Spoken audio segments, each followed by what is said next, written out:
Meters measure the volume of petroleum or petroleum product that flows through them.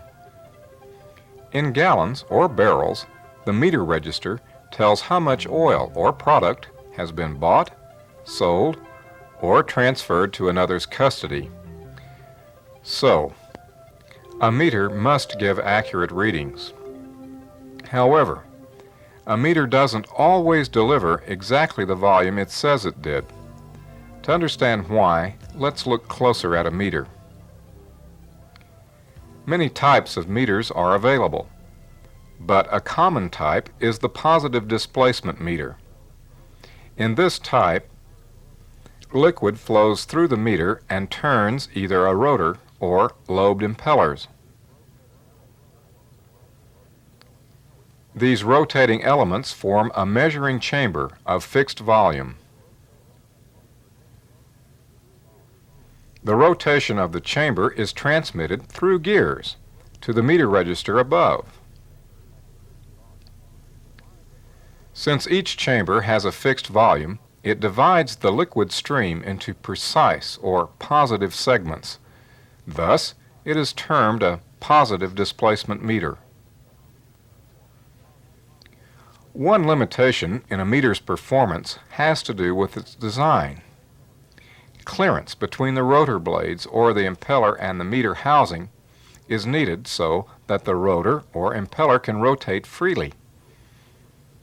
As a result, some liquid slips through these clearances and is not registered. Another problem is wear. As the rotor or impeller rotates, wear on these moving parts causes changes in the meter's performance. Clearances tend to increase, and gears and other moving parts become worn.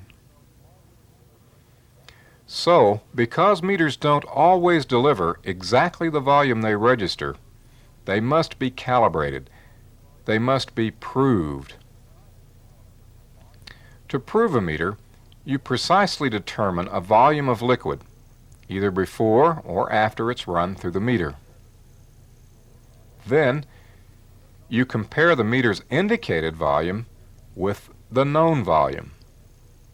If the meter has over or under registered, you can mechanically adjust the meter itself, or you can calculate a special number, a meter factor, to correct the meter's reading.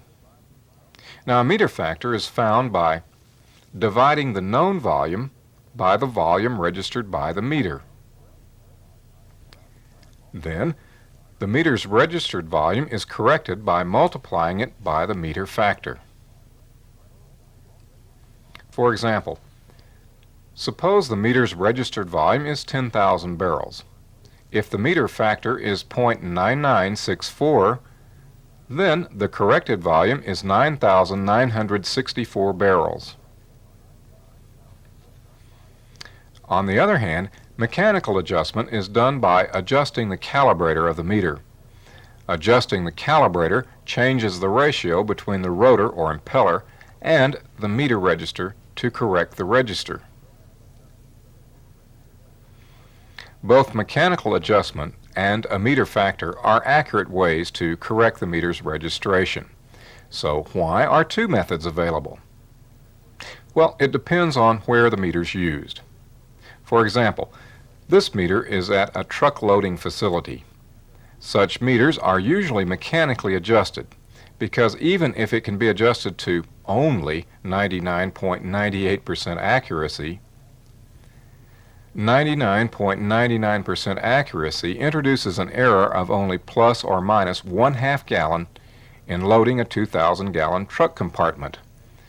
And since such transactions are rounded to the nearest gallon anyway, such a small error is insignificant. On the other hand, this meter measures the transfer of large volumes of petroleum or product in a pipeline operation. In this case, 100% accuracy is required because of the large volumes involved. Here's why. In a run of, let's say, 200,000 barrels, a meter accuracy of only 99.98% produces an error of 40 barrels. Now, this is a significant error. Therefore, Where large volumes are involved, use the meter factor to correct the meter registration to 100% accuracy.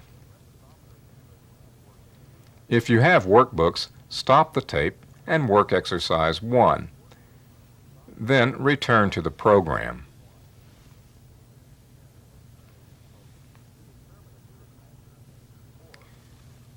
To determine a meter factor, or to know how much to adjust a meter, you need a meter prover, a device with a precisely known volume. Two basic types of provers are available: the open tank prover and the pipe prover. Also, sometimes a master meter is used to prove another meter.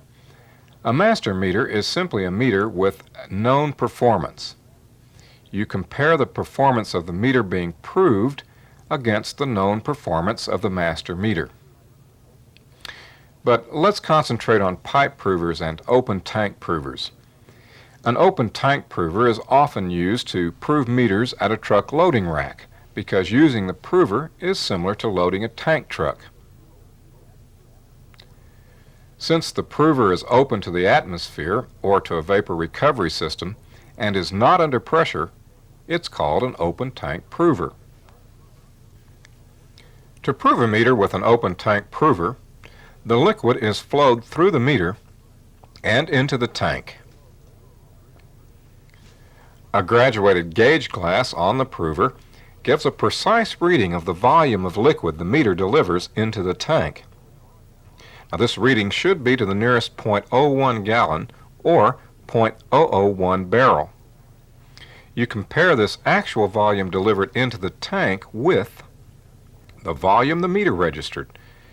Then you either mechanically adjust the meter, the usual case, or use a meter factor to correct the meter's registration. However, before you can make an accurate comparison of the two volumes, you must calculate temperature and pressure corrections. To explain, petroleum and petroleum product volumes change with temperature and pressure. For instance, 10,000 barrels of oil at 75 degrees Fahrenheit occupies about 10,050 barrels at 85 degrees Fahrenheit. And 10,000 barrels of oil at 500 psi occupies about 10,030 barrels at 0 psi. Also, prover volume changes with temperature and pressure changes. Steel expands or contracts with increases and decreases in temperature and pressure. Therefore, to accurately compare the volume the meter registered with the volume in the prover, you must correct both volumes to standard temperature and pressure. Usually, standard temperature and pressure is 60 degrees Fahrenheit and 0 psi. In other words, regardless of what the volumes are at their actual temperature and pressure, they're converted to what they'd be if they were at 60 degrees Fahrenheit and 0 psi.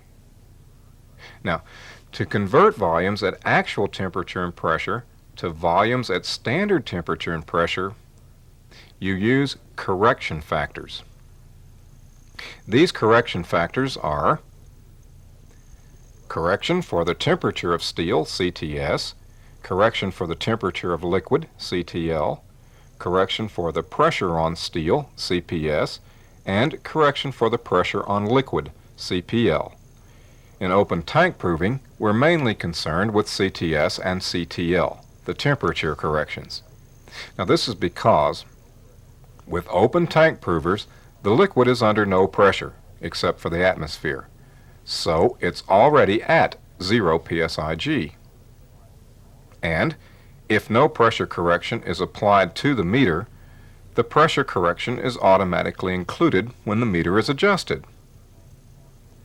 But you still must determine CTS and CTL, the temperature corrections.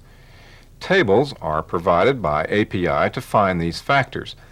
Now, this one is for CTS. As an example, If the observed temperature of the prover steel is 78 degrees Fahrenheit, this falls between 73.5 and 78.8 degrees Fahrenheit. So the CTS value is 1.0003. You use similar tables to find CTL, both for the liquid in the prover and at the meter. When the observed volumes are multiplied by these factors, the volumes are corrected to standard temperature. But a word of caution, some meters are temperature compensated. A device automatically corrects the metered volumes to 60 degrees Fahrenheit.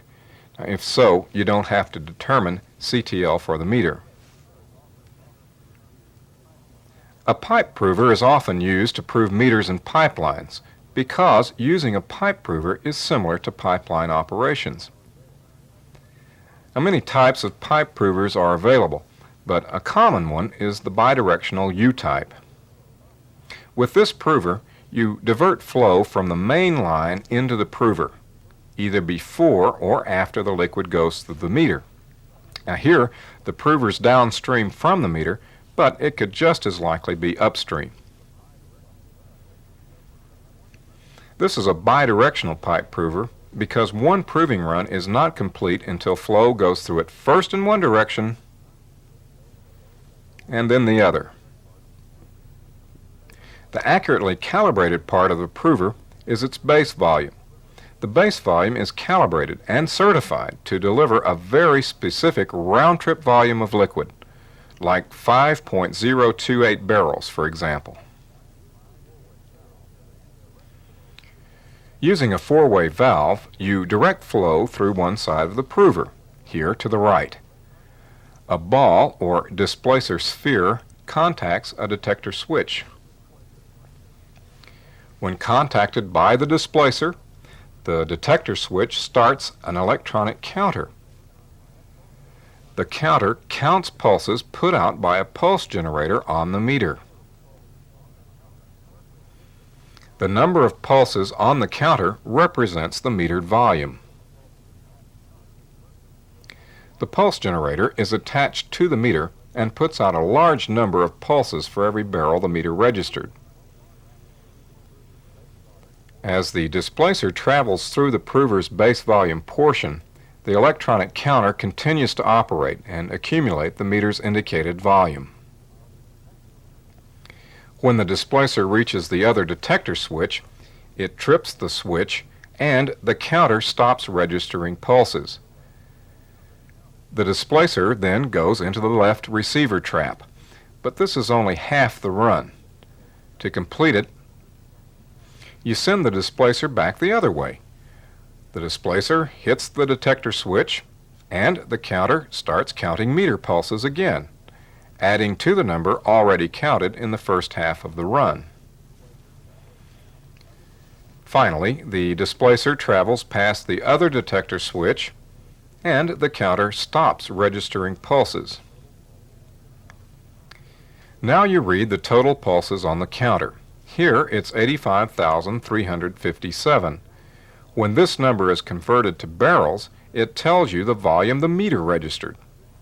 Now this registered volume is corrected to standard temperature and pressure and compared with the base volume of the prover after it is corrected to standard temperature and pressure.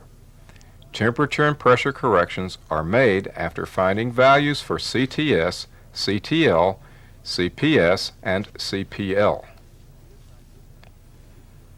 Then, using a meter factor, the meter's registered volume is corrected.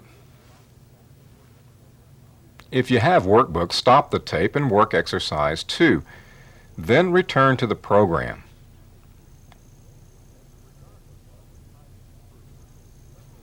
Regardless of the type of prover, several requirements must be met to ensure valid proving results.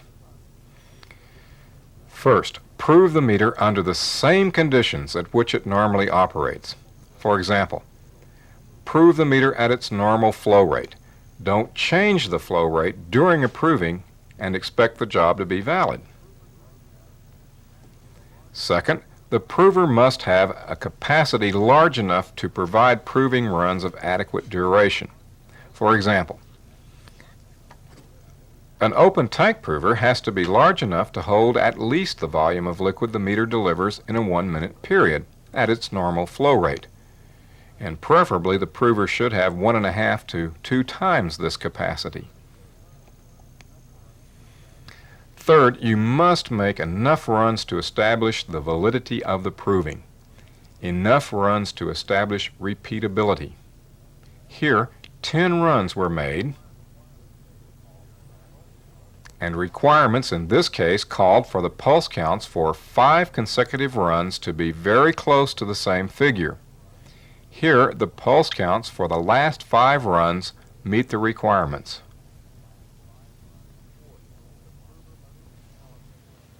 Fourth, the prover must be calibrated with the National Bureau of Standards certified field standard test measures. A certificate of calibration should accompany the prover. Fifth, all the liquid that passes through the meter must also pass through the prover. In other words, you must carefully check all connections, fittings, and valves for leaks. Any liquid that leaks out won't go into the prover and isn't accounted for. Inaccurate proving is the result. Finally, you must accurately and carefully fill out a proving report. It's a very important document, so let's take a closer look. This one from the API is for an open tank proving. A report for a pipe prover is similar, but let's use this one as an example. It has spaces for such data as the location, tender number, type of liquid, its API gravity, and so on. It also has spaces for such prover data as its nominal volume at 60 degrees Fahrenheit and 0 psig, and its serial number. Spaces are also provided for data from previous reports, an important part as you'll see later. Meter data, such as its serial number, manufacturer, size, flow rate, and so on, is also recorded.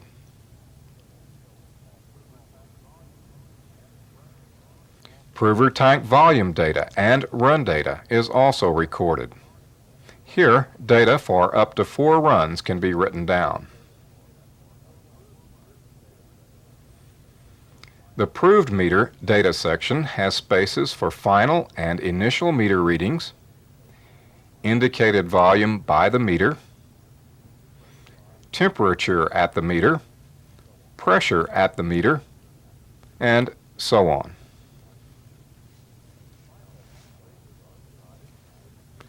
Finally, spaces are provided for signatures, date, and companies represented.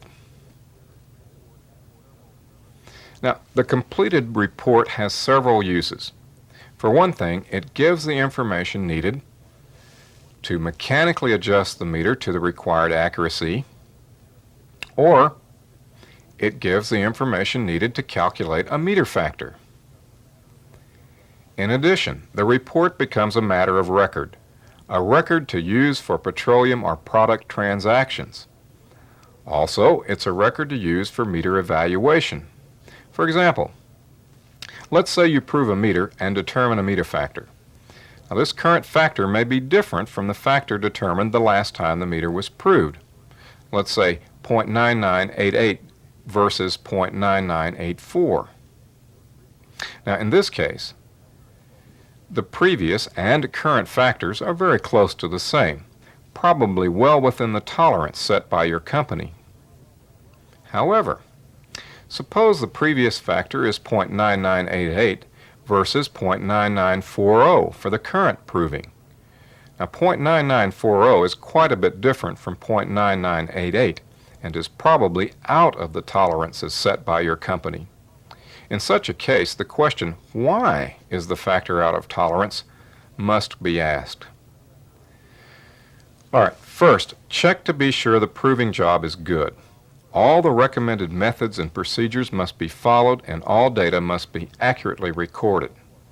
In any proving job, the tolerances are close, and poor quality work can cause mismeasurement and unnecessary expense. But if the proving job is good, then consider that the meter may be worn to the point of repair. As meters are used, they become worn and their performance changes. A badly worn meter may fail to repeat within required tolerance. When considering wear, think about these points. In general, a meter in constant use wears faster than one used only occasionally. Also, a new or overhauled meter tends to wear faster than one that's been in use for some time. Items other than wear can also be the cause of a change in meter performance. For instance, changes in the flow rate of liquid through a meter change its performance, or meter factor. Typically, increased flow rate increases the meter factor. Decreased flow rate decreases the meter factor. Now here's why. With a low flow rate, the amount of liquid that slips through the clearances in the meter is low. Thus, the meter factor is lower. Conversely, with a high flow rate, the amount of liquid that slips through is high. Thus, the meter factor is higher. So, if the factor is out of tolerance, it could be that the flow rate has changed since the last proving. Changes in the temperature of a liquid also change meter performance. Petroleum and petroleum products generally become less viscous, thinner, with increases in temperature. And thinner liquids slip through clearances easier than thicker liquids. So, the higher the temperature, the higher is the meter factor.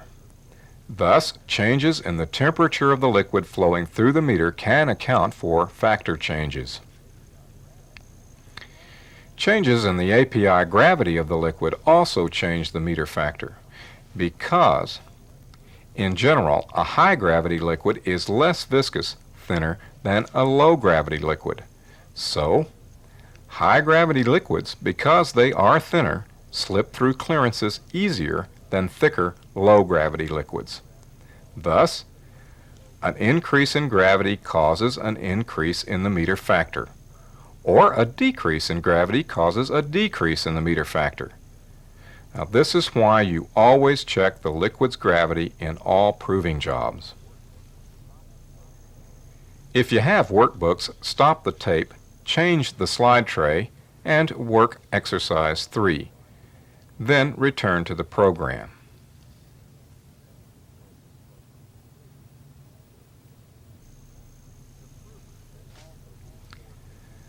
The prover can also be a source of inaccuracy in a proving job.